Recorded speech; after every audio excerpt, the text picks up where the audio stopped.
किसी गांव में एक साधु रहा करता था। वह जब भी नाचता था तभी बारिश होती थी। जब भी गांव वालों को बारिश की ज़रूरत होती वह साधु के पास जाते और अनुरोध करते, तभी वो नाचे। और वो जब भी नाचने लगते बारिश ज़रूर होती। कुछ दिनों बाद शहर से 4 लड़के गांव में घूमने के लिए आए। जब उन्हें यह बात मालूम चली कि किसी साधु के नाचने से बारिश होती है तो उन्हें यकीन नहीं हुआ।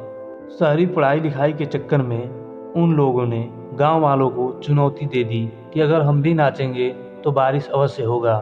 अगर हमारे नाचने से बारिश नहीं होगी तो साधु के भी नाचने से बारिश नहीं होगी।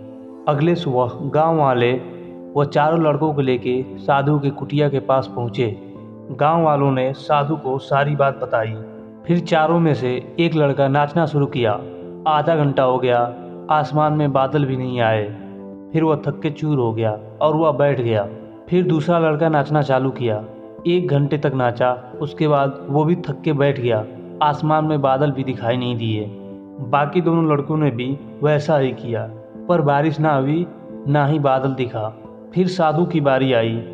वह 1 घंटा नाचा, फिर बारिश भी ना हुई ना ही आसमान में बादल दिखे।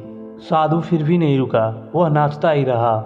नाचते नाचते 2 घंटे बीत गए, फिर बारिश भी नहीं हुई। 4 घंटे हो गए, लेकिन साधु तो रुकने का नाम ही नहीं ले रहा था। धीरे धीरे शाम होने लगी। तब तक बादलों की गड़गड़ाहट सुनाई देने लगी और धीरे धीरे बारिश स्टार्ट होने लगी। और थोड़ी देर हुई और जोरों की बारिश स्टार्ट हो गई।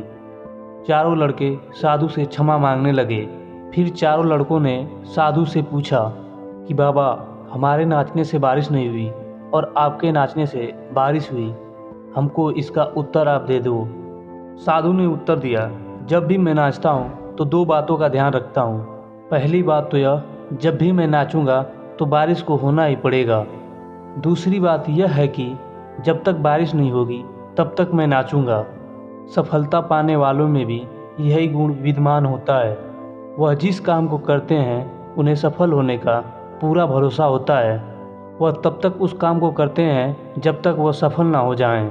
इसलिए हमें सफलता हासिल करनी है तो इस साधु की तरह ही हमें लक्ष्य को प्राप्त करना होगा।